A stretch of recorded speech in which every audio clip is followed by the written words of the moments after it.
Go. Okay. Well, thank you all for coming. The people I haven't seen in a long time are here, which is really cool. Um, I guess I'm going to talk a little bit about the genesis of the book, which is really, in a way, the genesis of my writing. Um, Let me talk about that just for a minute. How I started writing. About 1987. Um,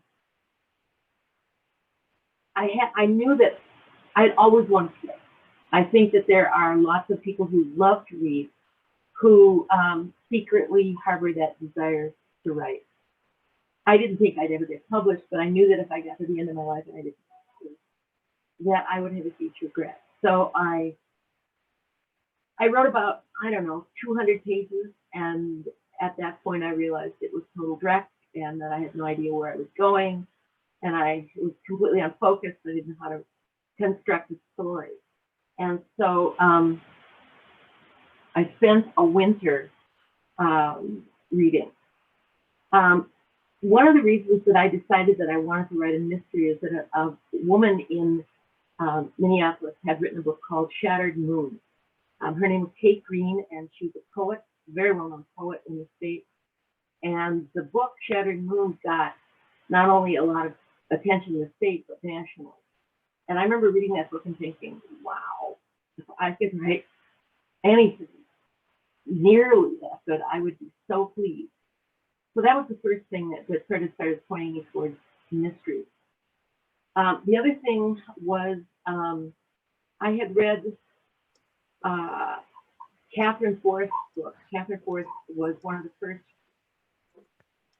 if not, I think there was a woman in Canada who had written a lesbian mystery with a lesbian named character prior to What's Catherine, happening but here? it was the it was the first one that I read. It was called Amateur City, and I thought it was terrific. And I thought, well, maybe I should think about a mystery.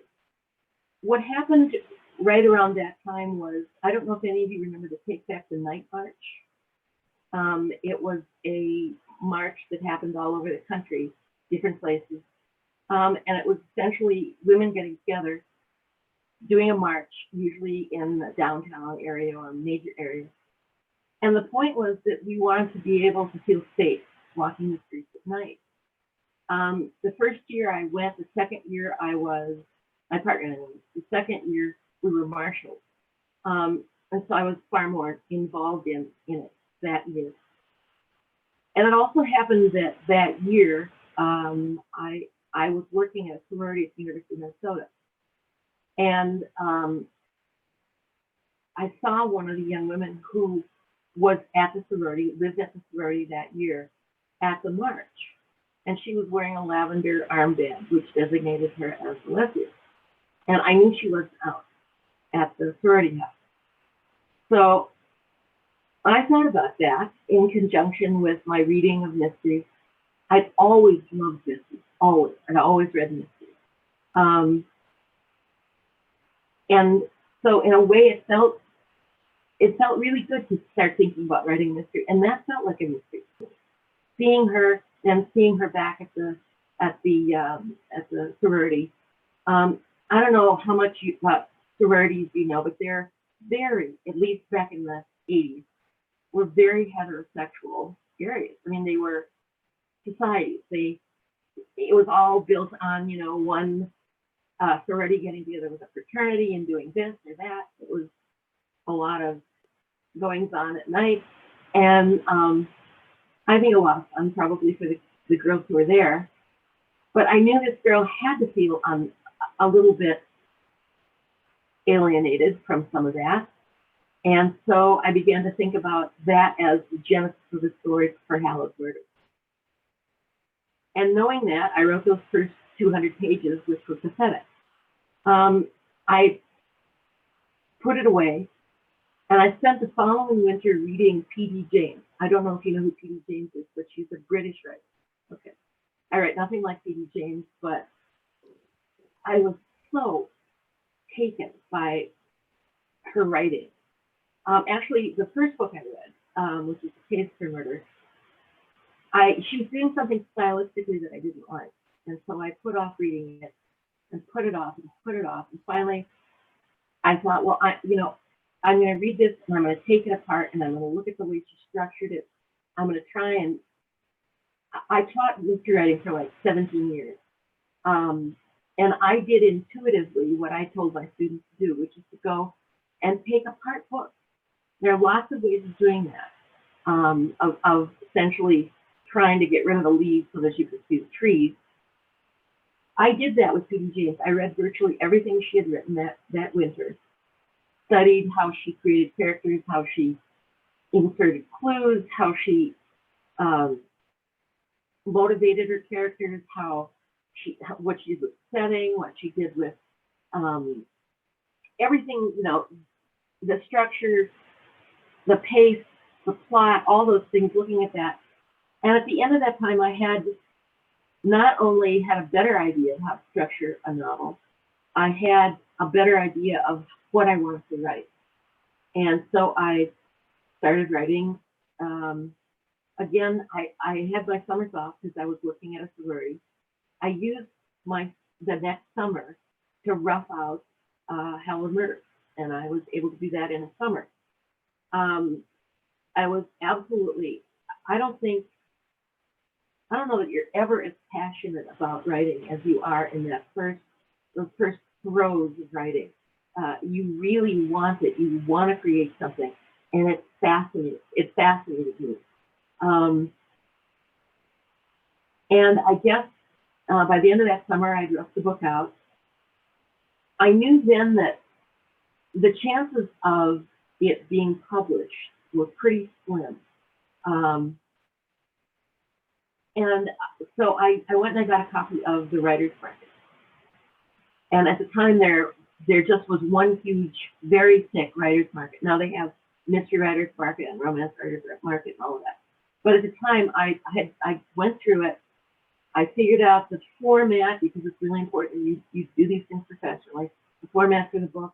I found a few places that looked like they might publish the book, and I sent off a letter to the first press.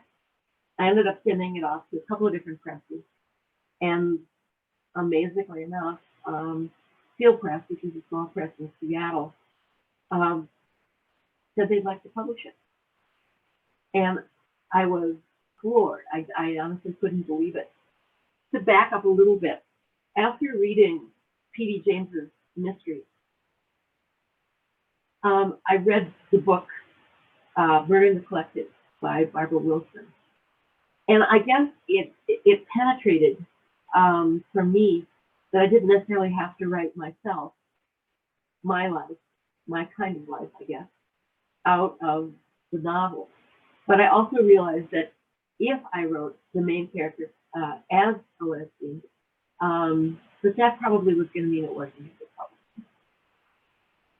I think the thing that really pushed me over the edge to write a mystery was back in 1987, 88, on PBS, the P.D. James had her mysteries had been turned into a series, the Adam Dalgliesh mysteries. And I was watching them and enjoying them, of course. I thought they were terrific.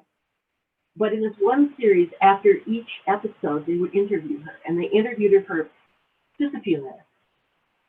But the one that I saw that really spoke to me, what they said, they asked her the question, you're a really fine writer. And so why mystery? Essentially saying, you're a fine writer, you could have written anything, you could have written literature. So why did you stay in genre fiction?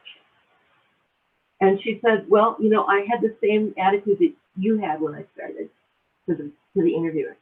She said, I thought of genre fiction as sort of a lesser child of literature with a capital L.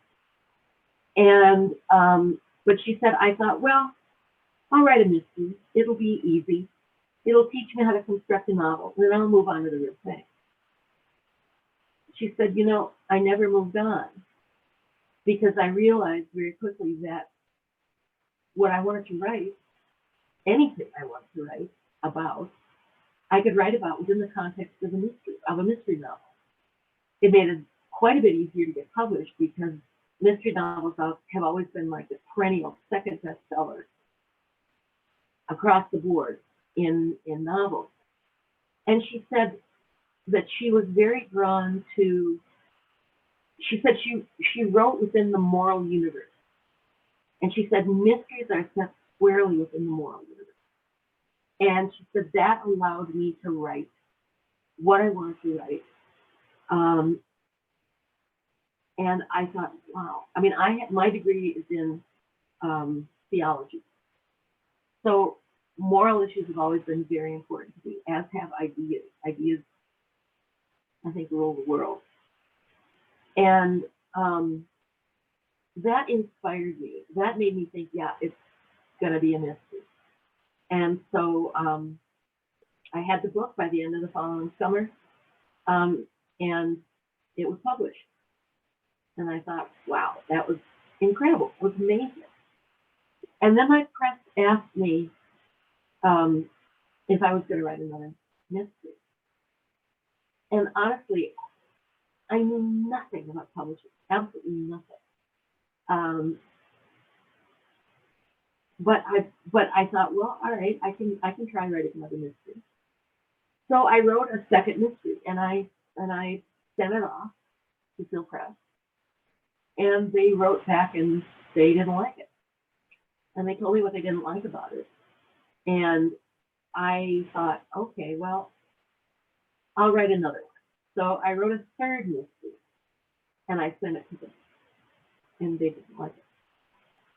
So long about then, I started wondering what I had done right with the first book that I couldn't replicate. Same characters, same setting, but the book did not work for them. So the third book that I wrote was called Vital Line, and it actually came out as my second book. And they told me how they wanted me to change it. And, you know, this was not my livelihood. It was the COVID. I'd even managed to get one book published. I didn't like the editorial feedback I was getting. As I said, I'd always been a mystery reader, and I felt very strongly that the most important thing in the mystery was not politics. It was a story. And they were telling me what they wanted me to do politically. They told me they needed more gay and lesbian characters in it. They told me they wanted me to beef up the feminist parts of it. I am a feminist. I was a feminist. I had no problems with feminism. I think my credentials by then were pretty good as being gay.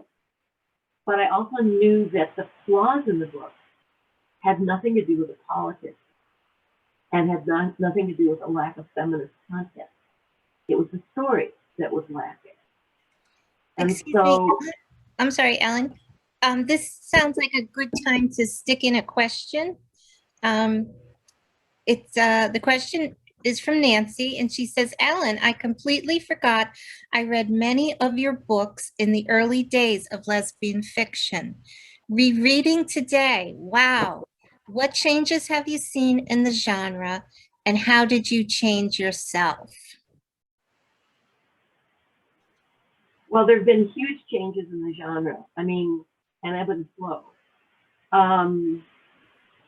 And I'm sorry, Ellen, I didn't mean to interrupt your other flow. It just seemed like this question would like feed into what you were talking about, the politics of that jazz. So the first story, then I'll speak more to that question. It's a good question. Phil Press wanted me to edit a book which I thought was the wrong way of editing. What I did was I pretty much did the exact opposite of what they told me to do. I took out some of the gay characters because they didn't work. I took out some of the feminist stuff because it slowed the story down. I worked on it for 2 years, and I sent it back to them, and lo and behold, they took it. So here's what I learned. And I've always used this story in the first class when I teach, and I've taught for a long time, because I think these were two incredibly instructive things for me. the first thing I learned was, and the first book I sent them was as good as I could possibly make it. I had worked on it and worked on it and worked on it passionately, and I still did a ton of revision. It was way too long. The press said that they wouldn't even look at it if it was over 65,000 words. I think it was like 95,000 words. So I ended up cutting it to about 71,000 words. And then I realized that I was actually cutting muscle and bone and not fat. So I left it at that, and they, I guess, agreed with me. Then the next book I sent them, I put that on the shelf because I also didn't really like what they were telling me to do with it, and I felt the book was unfocused. I wasn't quite sure how to focus it, and I also realized at that point that I had sent them a book that wasn't ready, and you can't do that. You can't. There are too many people writing good books to waste an editor's time with something that is essentially draft, just because you've published a book before. Every book has to meet the bar and then raise it a little, and I hadn't done that with that second book. So I put that away, and then I wrote them Vital Life, the third book, which they sent me back this political, how they wanted me to change it politically. And what I learned from that was that you have to write your own book. And what I mean by that is, had they edited me about, character and plot problems and flaws and no tension here and nothing happening here, and this is too flabby here, cut this out, or think about cutting this or whatever, I think I would have listened. But they were editing the politics, and that was a certain time in the life of feminist presses. But I just couldn't do it. That wasn't what I wanted to write. I wasn't interested in writing a political mystery with a poorly constructed story hung around its neck. I was interested in writing a good story, and then the politics. As I said, I'm a feminist. Sometimes that comes into the book, sometimes it doesn't. I'm gay. Sometimes that was a significant issue in the book. Sometimes it wasn't. But what for me was the most important thing was the story, that it be entertaining. Genre fiction is there to entertain, and I wanted to do that. And I think the book that I finally sent them, even though I didn't do what they told me to do, they realized I'd made a stronger story, and they took it. And after learning those two really important lessons, don't send the book before it's ready, and write the book that burbles up from within you, not necessarily the book that someone else is telling you ought to write. I've been published since then. So the question was, how has publishing changed since 1989, and how have I changed? I guess, how have I changed my writing? Well, publishing, when I was published for, I think my first 3 books came out, and then through kind of a situation where the Ballantine rep, that's Random House rep in town, had read one of my books and loved it, and she sent it to an editor in New York at Random House and said, we should think about maybe buying this as a series, take a look at it. Well, he loved it apparently too, but he told her he didn't have any room in his slots that were available. And she then called me and said that he liked the book, but it wasn't going to happen. At least it couldn't happen now. And my feeling was he was being very nice and essentially saying, no, we don't want your book. Well, about a year and a half later, he called me and he said, I've freed up some time in our publication schedule, and I would like to buy your first 3 books. And so I kind of couldn't believe it. And so so those came out as paperback originals. There are 3 ways to publish a book. There's a trade paperback, which is the large, more quality paperback, And then there's the pocketbook that you see in grocery stores and Walgreens, where the smaller, and that's called the paperback original. So they published the book, the paperback original. Steel Press published the hardcover, and then Ballantine came in and published them that way.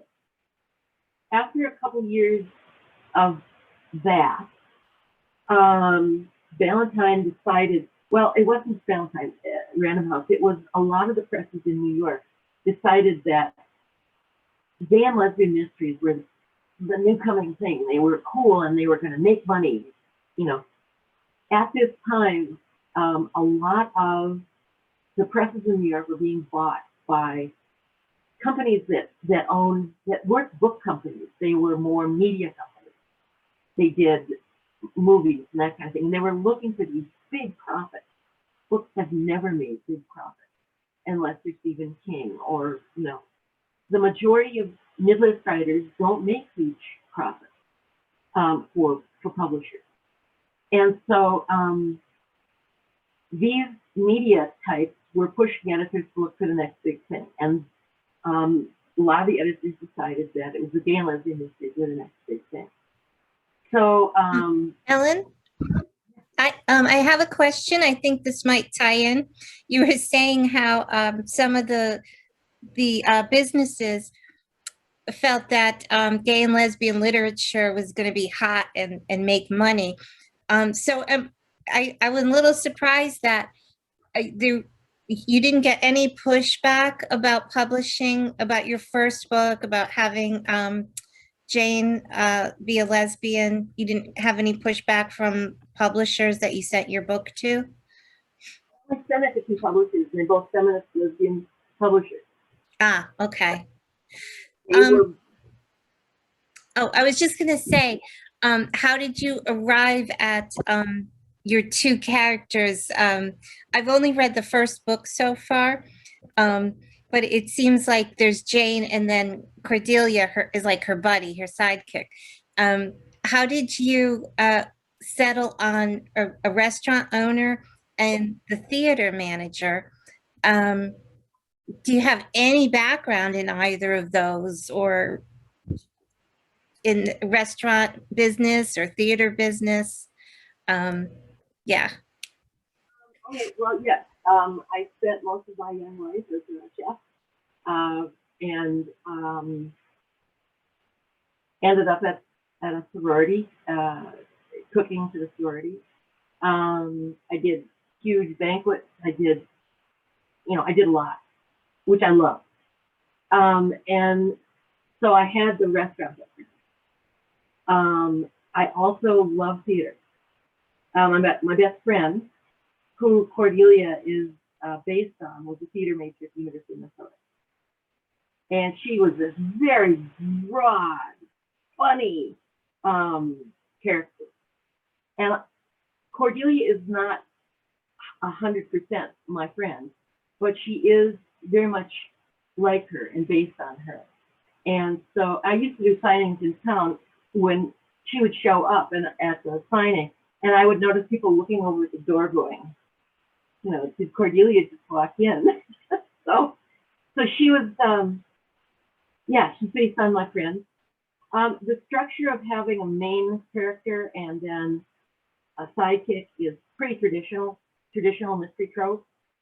You think of Sherlock Holmes and Watson, which probably everybody knows. That's fairly traditional, and I wanted to continue with that. When I first started writing, I was writing more of an Agatha Christie kind of mystery. That morphed over time, and I still write traditional mystery, but they're a little bit darker, a little grittier, but still very traditional in most ways. But they're not puzzle mysteries the way my early books were. So Jane is more of a reflection of probably myself. She's more cerebral. Cordelia is, you know, you get one chance with Cordelia. She likes you, great. If she doesn't, you're done. Jane is a little, she's more, she's not as intuitive. She's more plotting, I suppose would be a good word. She's she's a flute, and Cordelia is sometimes gives her input that makes sense, and sometimes it's way off, and you never know. So, does that answer your question? Yes, it does. It does bring another question to mind, though. Um, Jane, am I correct? Jane and Cordelia, and at least Jane, but possibly also Cordelia, neither of them are out in the first book. Is that correct? Oh, Cordelia is. Cordelia is. Jane less so. Less so. She's certainly not out at the sorority. Yeah. The book is on a sorority where Jane had gone as a young woman, had been her sorority, and then she came back as an alumni advisor. So she had never been out when she was young, Okay. and she wasn't out to any of the people there at the time. So that's very true. Yeah. Okay. Does she come out in a future book, or she is out to other people in her life, just not the sorority folks? She's out to her dad and I believe her brother. Mm-hmm. But I don't know that, I don't know if she ever comes, I mean, we don't meet any of the people at the sorority again, but yeah, she's out. Okay. Now, how did you settle on your culprit? Because I was reading it, and as I went along, I thought, oh, it's this person. Then I thought, no, I think it might be this person. No, it's that person. And I would go back and forth why it would be this person, why it would be that person. And then it was somebody I never even considered. Well, I don't know if that's true, but you know, I mean, I like to be fooled when I read mystery as a reader. And so I guess I like to fool my readers as long as possible. When I'm reading a mystery, if I've made a decision who the person is, I will put a check on that page and the name of the person, you know, because I like to know if I'm right, or because it's kind of a game between the writer and the reader of, you know, find the villain. And so I'm reading that book trying to find who the villain is. I knew at the beginning of the book that it would be am I giving anything away if I say to anybody who hasn't finished the book? I don't want to do that. But having been a cook myself, a chef, and having been a kitchen manager in sorority, I thought it'd be great to make him the bad guy. So, that was just a little fun for me. So yeah. Did that answer your question? Yes, it did. I thought it was interesting because after I read, found out who did it, I thought, wow, Adolf was really under the radar for much of the book. Like he really blended into the background. And often, and for some reason, that didn't catch my eye. Whereas often when I'm watching, say, an adaptation of an Agatha Christie, always I'm watching for that one person who's like not fully in the story and thinking, oh, maybe that's so and somebody's daughter all grown up and come back for revenge, that sort of thing. But I never ever looked at the people at Adolf or any of the others who sort of were in the background. I will say I had the brother pegged. Yeah, and I didn't want him to be it. I did not want Edwin, I think the brother's name was. I did not want him to be the murderer because he seemed like a nice, groovy guy. So no, thank you but for that. you know what? He came there in his sporty car, and obviously, there's something wrong with the dude. Yeah. Yeah, he was. I liked his character. He was good. So and I'm glad can we open the microphone for everybody and ask questions about the book and whatnot? I think Ellen had mentioned, unless. Oh, I'm so sorry. That's okay. Preferred having the questions put in the chat, and one of us can read them. Yeah. Sorry. I'm sorry, Ellen. I didn't hear that last thing. You sounded a little muffled. If you want to open it up to everybody, that's fine too. Okay. All right. Maybe we'll do that. Let me. Oh, folks, I think you have to unmute yourselves. Yeah. And you can raise your hand. Yes. Do you all know how to raise your hands? Or you can just do like that? Yeah, you can do that. And then there's also a way to do it Yeah, down below. it's down below. It's reactions. Yes, reaction, raise hands. If you see that little smiley face on the bottom and it says reactions, if you prefer to virtually raise your hand, click on the smiley face and you'll get a bunch of reactions, and then also an option to raise your hand. Okay. But if you want to talk, you do have to unmute yourself, please. Yes. So Ellen, I got in a little bit late here, but you know what? It was so fun to read about a time when people had typewriters and read maps. And I want to know where Jane Lawless has gone now. This was my first of yours, and I loved it. I really, I'm smack in the middle of it, and I'm my money is on Adolf. I was suspecting the brother, just because. So tell me, how has Jane moved ahead with technology? Oh, it was tough for me. I just finished a short story for a Mystery Writers of America anthology, and I set it back in 1989 because I didn't want to have to deal with cell phones. Good for you. And I mean, there are a lot of writers who will set things back in the 50s because they don't want to deal with DNA and they don't want to have to deal with, a lot of the things that we have today. It's just easier to do. But, Jane gradually adapted to the technology.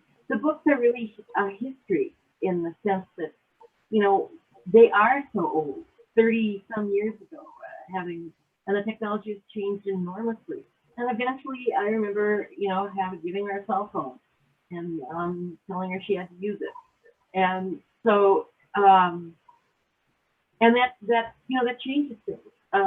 It changes when the person has instant availability. That changes how you write the story. But you have to adapt, and it has to change. Time within a mystery novel, a long-running mystery series, is always kind of an issue, a problem. Mm-hmm. I don't know if anyone knows the Nero Wolfe mystery. I'm sorry. Nero was very, very popular quite a long time ago, but he never aged. He never aged a day. But the series aged decades. Mm-hmm. Aged around him, but he never aged. I think the first, 10, 15 books probably took place within the first 5 years of I think when we start the series, Jane is 37, 38, something like that, about the same age that I was. And she's now 51, and I'm 72, so she's aged a lot better than I have. And when we started out, she was a child of the 60s, and the internal time gets kind of wonky at that point because she can't be now. If she's in her 50s, she can't be a child of the 60s anymore. So I never thought that I would continue to write these books for as long as I have. And very often, one book follows the next, and it's 6 months to a year later. So the time got kind of crazy within the book. Okay, we have another question from the chat.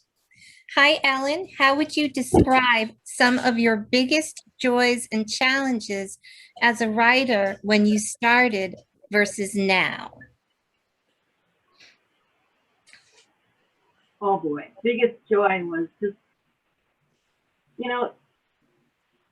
when I was writing, I felt like I was flying. I mean, it was so amazing and interesting and you know, some of the things you come to as a writer, you create a character and someone reads the book and they say, well, that character is this way or that character is that way. Well, the character is this way, that way, because that's what you said about the character. It's kind of a godlike thing. You create this character, you name the character, and when you set them on a stage and you watch them behave, it's very exciting to me. Dialogue was, I mean, I think dialogue is good, and I think I got better at it as time went on. It's like music. There's a musicality to it, and just learning those things and finding my way. And I love learning. I'm very curious about people, and I can imagine, I've never done any acting, but if you're an actor, that you must have some of the same feelings that I did as early as a writer, and that is these worlds open up to you. And I love that. And I enjoyed going out and talking to people. I enjoyed doing promotional events. They were hard sometimes. And early on, there wasn't as much of an acceptance of gay and lesbian books. I did for many years. I traveled with two guys, William Kent Kirker, who's now on the New York Times bestseller list. He's a terrific writer. Another dear friend, Carl Brookins. We traveled as the Minnesota Crime Web, and we went all over the country. And for years, you know, I didn't necessarily want to talk about sexuality, which had nothing to do with the book, but I always told people that my main character was gay. And sometimes I could just visibly see the people in the audience just sort of pull back. And I can't tell you how many times I've seen people walk up to my book and they won't even touch them. It's like they're made out of plutonium. But that stopped being that way maybe 10, 15 years ago. It was tough at first. It was also very tough when I moved from Field Press, which is a small independent feminist press, to New York. I got a lot of blowback from the LGBTQ community. They didn't like that. They thought I had flown the coop, that I had, you know, I was looking for big money now, you know, none of which I ever found. What happened was Field Press dumped me. I stayed with them for years and years and years, and my agent said, let's move to New York. And I said, no, I'm staying there. And they essentially finally said, we can't publish mysteries anymore profitably. We wish you well, goodbye. And I think that within the community, there were a lot of people who didn't understand that. So I did get a fair amount of blowback when I moved to New York. Most of the problems that I've had, issues that I've had, because they didn't come from the writing so much. Even, you know, I mean, I'm fully aware that every book needs good editing. And I'm generally very amenable to making editorial changes. I don't know where I was going with that. What was, you can't know what I was going to say. Well, anyway. You were talking about how your challenges were not with writing so much. Publishing is a very cutthroat business. It's a very difficult business, and the business side of it is. I mean, I had an agent that, you know, commingled my money with hers, and when we finally found out what was going on, you know, she had to give me back a bunch of money. It took her, I mean, it was the business aspect of it that drove me up and off. I love going out and meeting readers. I love meeting other writers. I love the conventions. It was costly, but I had, you know, I was able to do it, and that part was enormously enjoyable. But the business side was decided I never liked. I'm not a good business. You mentioned about how you got some pushback when you changed publishers. And that I had a question similar about that. Have you come up against expectations from the LGBT community of what they want you to be or what they expect from you? And how do you feel about that? Like some people don't want to be a spokesperson or a role model or anything like that. Like, how do you see yourself fitting in with the community? And do people feel like you owe them something or you should do things a certain way, that sort of thing? Oh, I suppose that's true to some extent. Everybody has expectations, and sometimes as a writer you meet them, sometimes you don't. I remember I did a talk once when there was still ABA, it was in Chicago, and I was put on a panel with 4 or 5 other gay and lesbian mystery writers, and someone way in the back, I must have been like 300 people there, someone way in the back had just read my the mystery that came out. It was called Small Sacrifice. And she just wanted to attack me, and it was mainly I got attacked more from the LGBT community than I did from other people. Other people wanted to attack me, they just didn't come or didn't show up or whatever. And they just wouldn't have anything to do with it. But other people in the queer community I wasn't writing sex scenes. That was a big deal. I think there was sort of this idea that if you didn't have a sex scene in a book, that it wasn't a gay book, and somehow you were doing something wrong. I never put sex scenes in my book because I wrote a traditional mystery. And as I have often said, it was an Agatha Christie type of mystery. When we do not find Agatha Christie putting Miss Marple in the bushes with her knickers down, we just don't. Nobody expects that. And nobody expects that in the traditional mystery, and I was simply following what was the trope of the traditional mystery.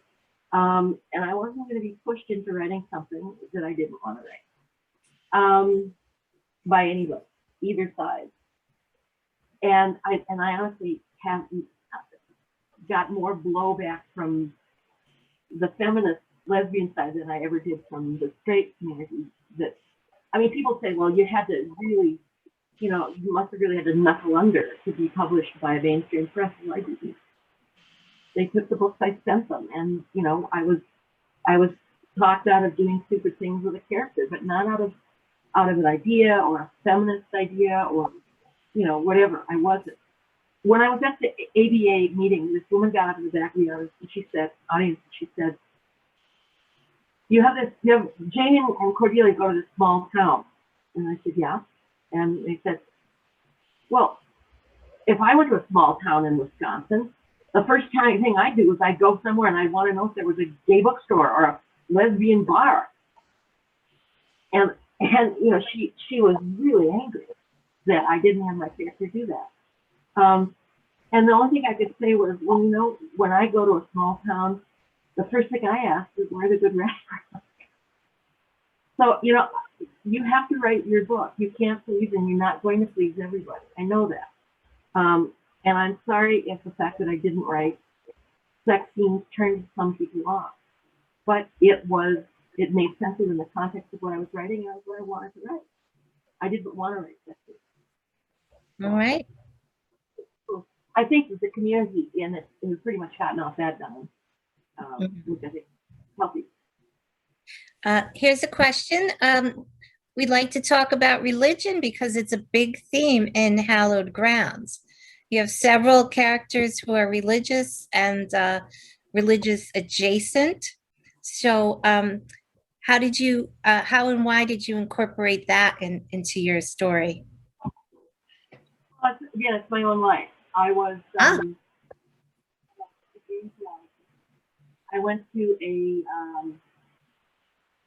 college in California, Ambassador College, and it was a very fundamentalist church college, and so that had been my background, and so it felt like something I could write authentically, and so that's why and it's still an interest of mine, so that's why I felt I could write that. Now, I just looked it up, but I've already forgotten. I was telling Ellen earlier that I don't remember things as well as I used to.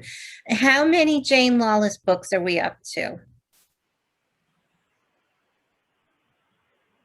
27.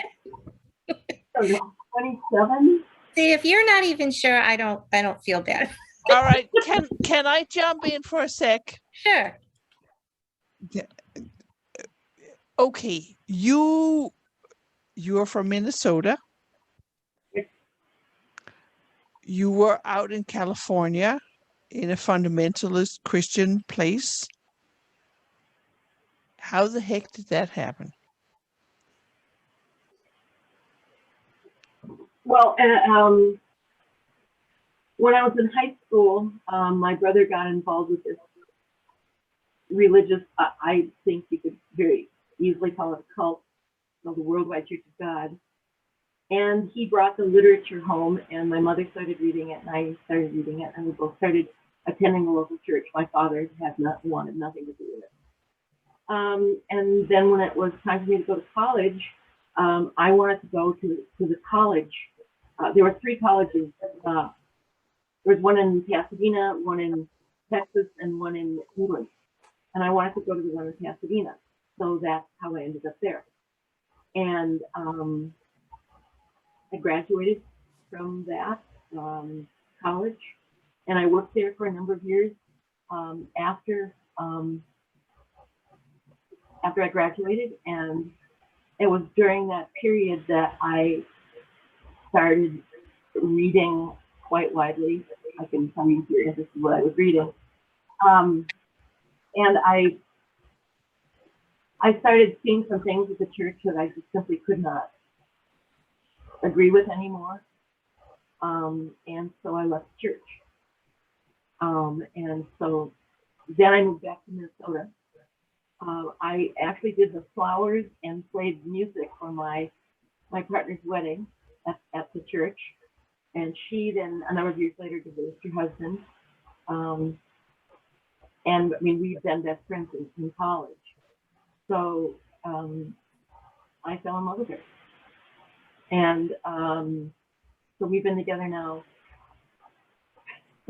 44 years. That is such a lovely story. And I'm so glad that you're not part of the religion anyway. Not at all. I shouldn't have said that. That often follows that I shouldn't have said that. How do you continue to come up or be inspired to write? I mean, Jane Lawless must seem like a very old friend to you now, to put her in the middle of a mystery again without becoming Jessica Fletcher in Murder, She Wrote. You know, everybody dying around her. So that was a problem early on.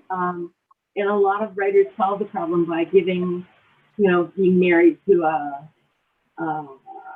someone who's a lawyer, criminal lawyer, or having a best friend who's a police officer, that sort of, to give you entree then into crime. I didn't, Jane was she had no reason really to be involved in these things except friends learned that she was good at solving these problems, and so they would come and ask her to help. Later in the book, she got to know a police officer very well, and he told her he thought she had really great instincts and that she should maybe think about becoming a PI. He was a PI by then. He was a retired homicide detective, and he encouraged her and helped her to get her Minnesota license. And at that point, she sort of had her restaurant, which has always been a very major part of her life and a passion for her. But then she also would occasionally take something with him or even on her own, someone that came to her who knew that she was a PI. And so then she had some actual reason to be involved in a mystery, a crime. Mhm. You mentioned her restaurant. One of the things I really enjoyed about it, even in just the first book, is the description of the restaurant, because it sounds like such a welcoming place. And it reminds me of the whole town of Three Pines, I believe it is, in Inspector Gamache. Everybody who has read that series, we all want to move there. And the pub is a place where I wish I had that pub in town. I would love to go there. I love that setting. Can I jump in for a sec? I saw the menu, the first menu, and it was delicious, like all of the little and it was, I was like, oh, I am going to go there anytime. So this is your catering background that comes well, out. I've done and I've done restaurants, and I was a kitchen manager at sorority, and yeah, I mean, and I have a degree in a chefing degree. So yeah, I mean, that's huge interest of mine. Well, it's so funny to have people who actually write what they know. Yeah. Well, I mean, in a way, since it was going to be a book that I didn't think would ever get published, it was kind of my dream of where, the place I wanted to own. So I could spend time there in my writing, but I've always loved that. Yeah. I mean, early on in my writing, the first 4 or 5 years, the majority of the responses I got from readers were, "Hey, I'm coming to Minneapolis, and where can I find a restaurant like that?" And there's maybe sort of one now, but there really isn't one like that. So I always like that. I mean, people would come to my signings and they'd say, "I read your books and they make me hungry," and I like that. So that was fun. Now, you mentioned signings. How has that changed due to COVID? I imagine you haven't been at a signing in some time. Is that correct? Yeah. Any plans at all to go on any? No, still too soon? No, I feel like I really want to see how this all shakes out before I start doing that again, or I don't know. I really enjoyed the Zoom thing. I don't think it's quite as immediate, or it isn't like being somewhere in person, but it's been wonderful. I've done a lot of these things since the COVID thing started, so I appreciate that. Now, without the airfare. Oh, go ahead. I said without the airfare and the bad hotel. Now, one of the things that I've really enjoyed about the Mystery Book Club here is that our titles almost always come from member suggestions, and we often try to read the first in the series because it's so much fun when you read that first book and you love it and you think, "Yay, I have." In your case, 27 books to look forward to reading, or 18 books, however many are in the series. It's like finding a little treasure that somebody just shared with you. Who do you read? Well, I mean, I felt that way about Judy James. Every book of hers that came out was like this big deal to me. I loved her stories. And I remember reading an article in the newspaper once that her kids were saying, "Mom, calm down. You're old enough to stop writing. Just enjoy your life." And I was really mad that they were telling her to stop writing, because I enjoyed her book. Yeah, I do too. Yeah, I mean, there are a lot of misconceptions that I love. And when I find a good series, Mhm. it's, oh, I love it. I love it. So, Go ahead. Anybody else? Anyone else you read regularly? that I like to read. Yeah, that you like to read regularly? Well, I'll tell you, I really enjoy, within the LGBT community, I really enjoy Gene Redmond's book. I Val was impressed. McDermott is pretty good. Oh, J.M. Redmond. Val McDermott, she's a Irish writer. Val McDermott she's a dear friend, and they both are actually. But And she's a fantastic writer. yeah, absolutely, absolutely, and a fantastic person. They both are. Let me think. Well, you know, for a lot, there were books that really impressed me as a writer and made me. I don't know if you know the writer Dennis Lehane. His Kenzie Gennaro series. He wrote Yeah. Mystic River. Mm-hmm. Yeah. I would say, in terms of being inspired by a writer, there has never been a writer that inspired me more than Dennis Lehane. His books just where I thought a thing of beauty. I mean, they're very dark and they're very gritty and they're violent, and if that's not your thing, I get it.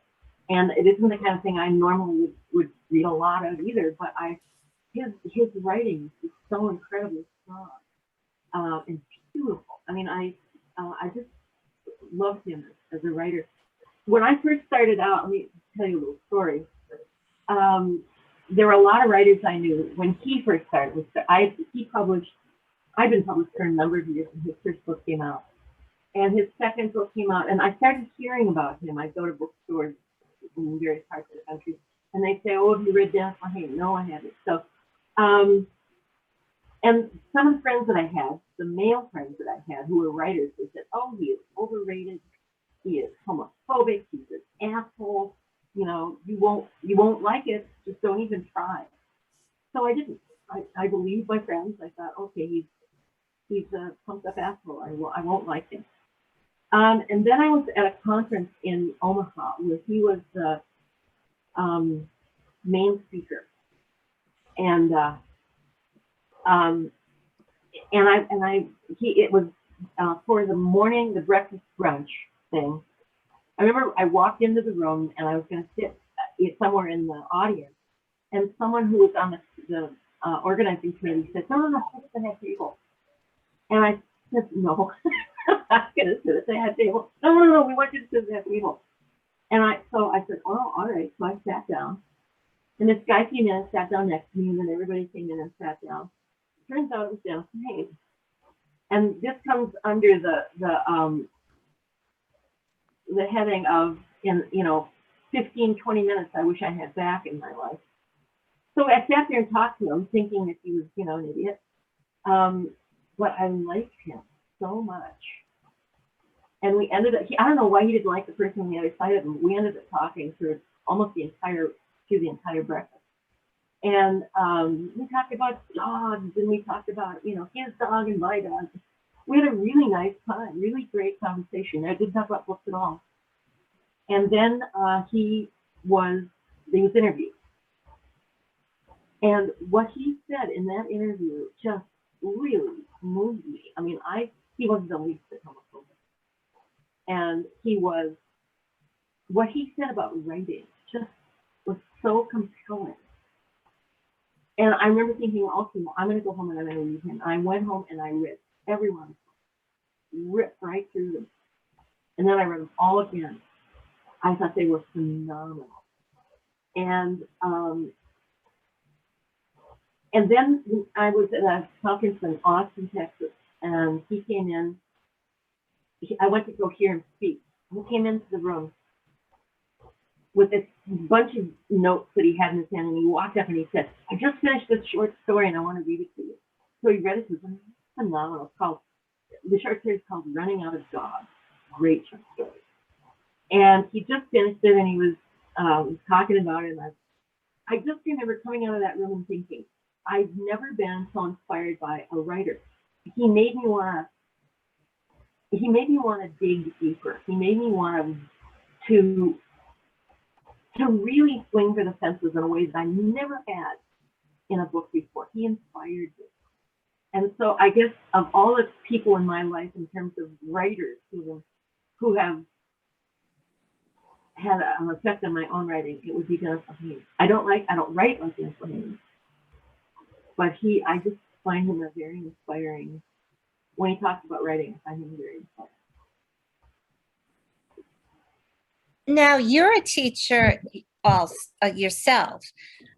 How do you see, what do you feel is the greatest gift you can give your students? So I'm thinking Lehane gave you inspiration, and what do you hope to share with your students? Well, I think I was pretty good at that as a teacher. I think I was actually, when I started teaching, I didn't know if I would like it. And I talked to the Loft Literary Center here in Minneapolis, which is the largest independent, not affiliated with a college or university, writing community in the nation. It's a very big deal. And they invited me to teach.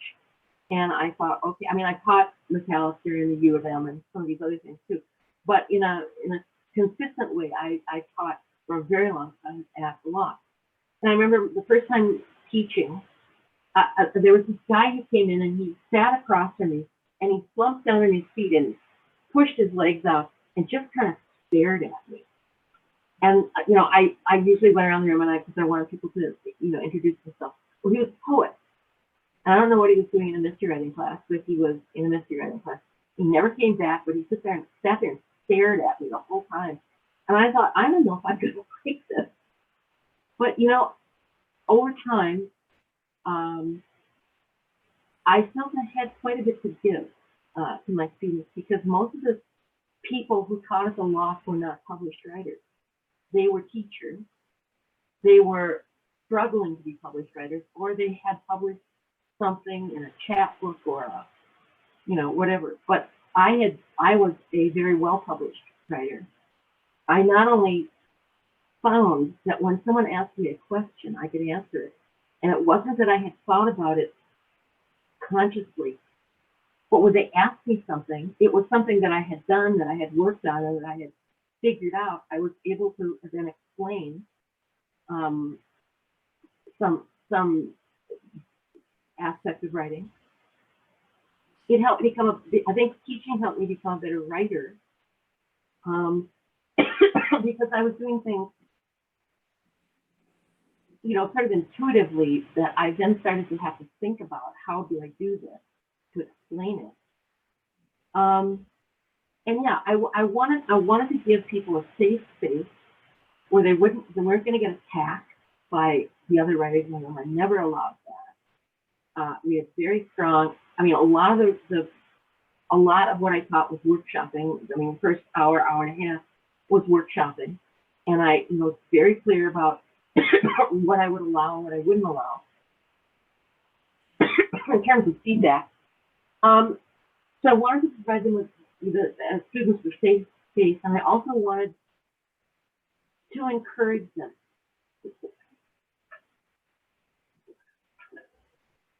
There was a writer, very well-known writer, and you would know her if I said her name, who I knew was teaching.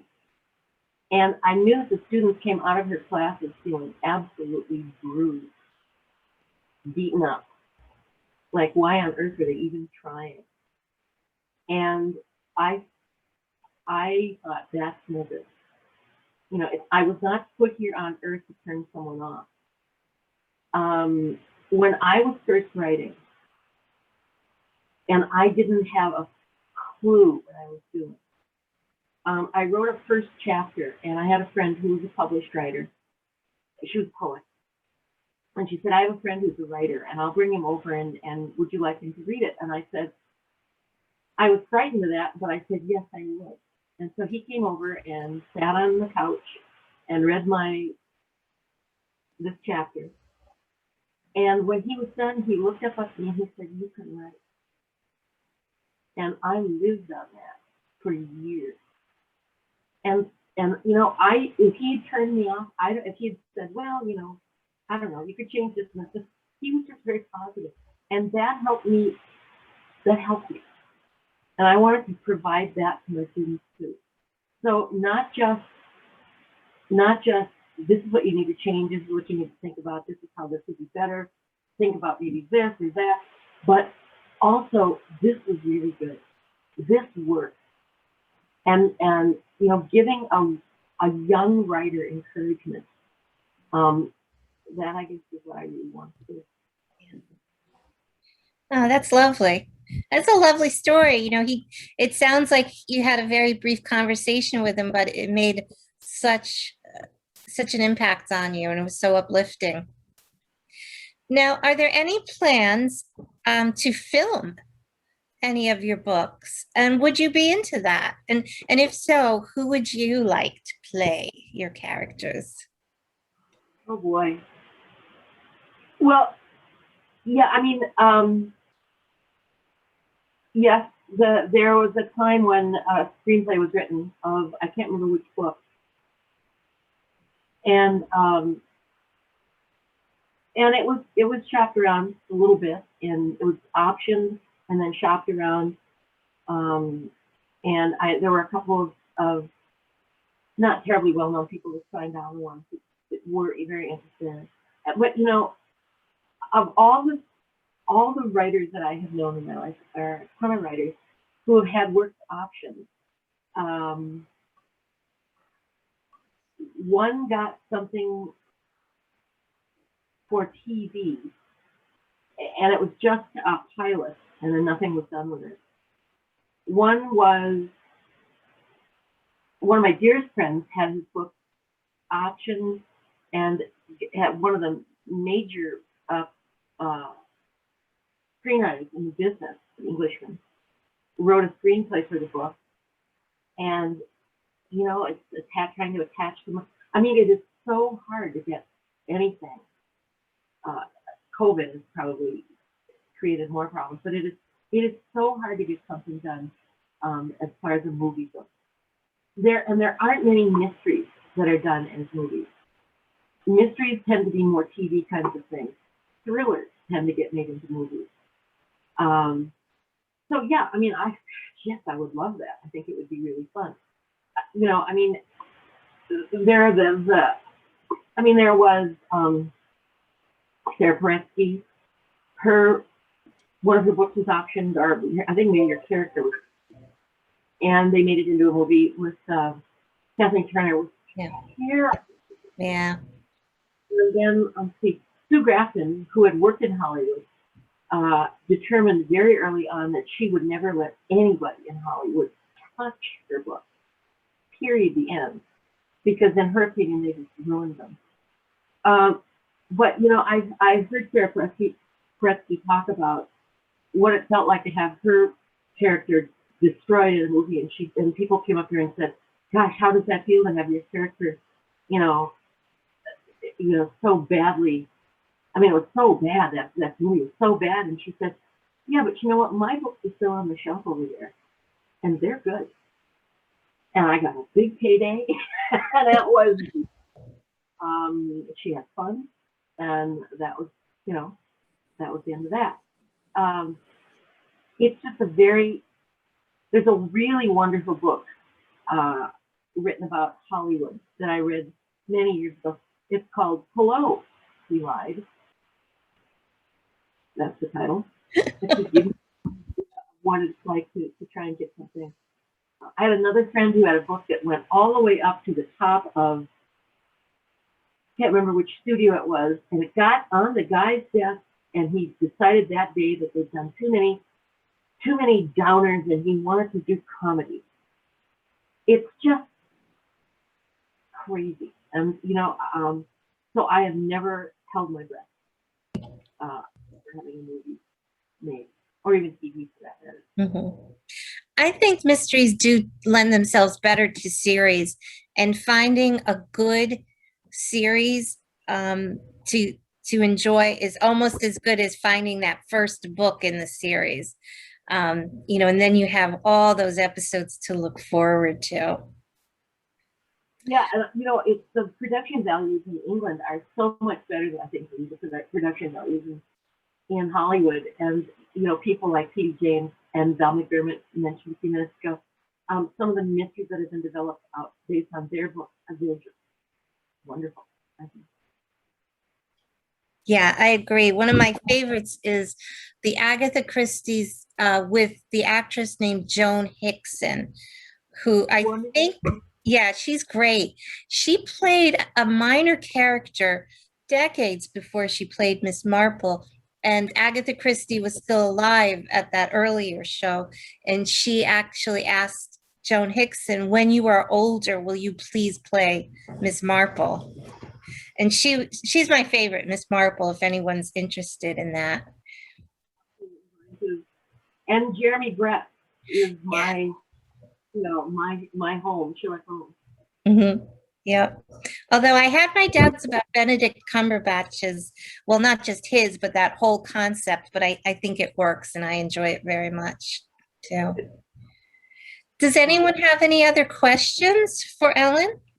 Well, I just have a comment.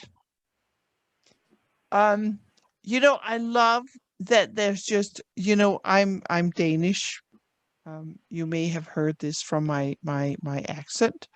And Scandinavian authors are just so horribly sadistic and very horrible these days. And they're like murdering people like pretty much in droves. And I appreciate having one person who has died. And you know what? Thank you, Ellen. I love that. I think the point of the mystery for me is not the bodies and the gore and the blood. Oh, I know, it's horrible. What I'm interested in is, I think you can make a case that mysteries today have moved from the whodunit to the whydunit.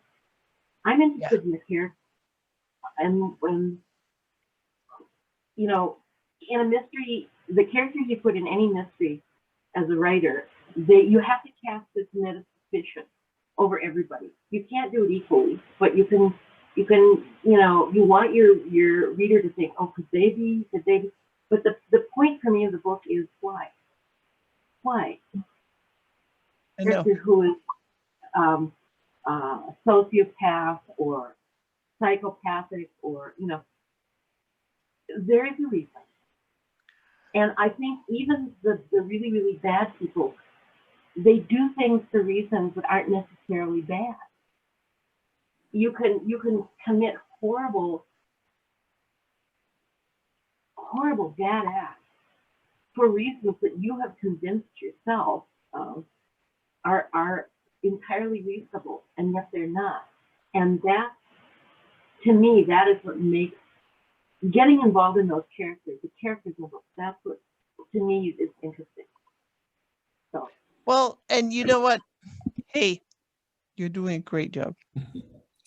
I think that with COVID and the turmoil of the last few years, I feel drawn more to these gentler murders than before. I always read them, but I'm finding I'm more drawn to them now, maybe because of what the reality is out there these days. Okay, so Annie, what is a gentler murder? I know. Well, I would like to know that. It's like in Hallowed Murder, where people die, but it's not terribly bloody.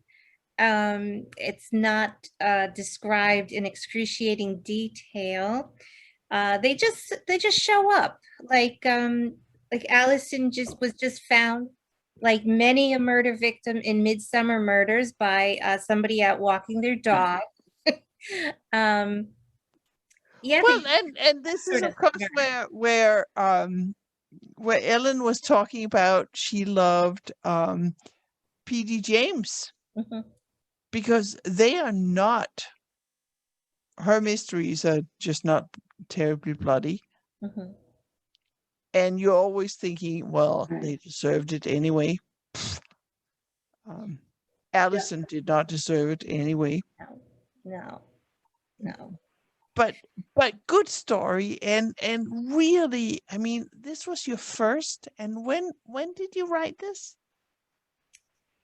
I wrote it in 1987, Yeah. long So time ago. so I don't know if we talked about this already. I mean, it was so quaint to talk about typewriters Mhm, and maps. mhm. Nobody was on their iPhones. I'm sorry, but that drives me too. I'm sorry. I mean, that drives me crazy too.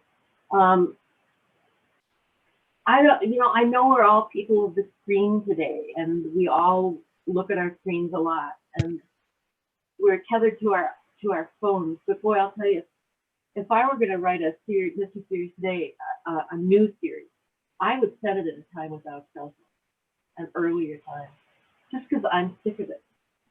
Yeah. Yeah, no, but you know what? It was really, this was my first reading of your books. And you know what? It was a great read, and it suddenly sort of takes us back to, hey, we were there not that long ago. Oop, True. have I?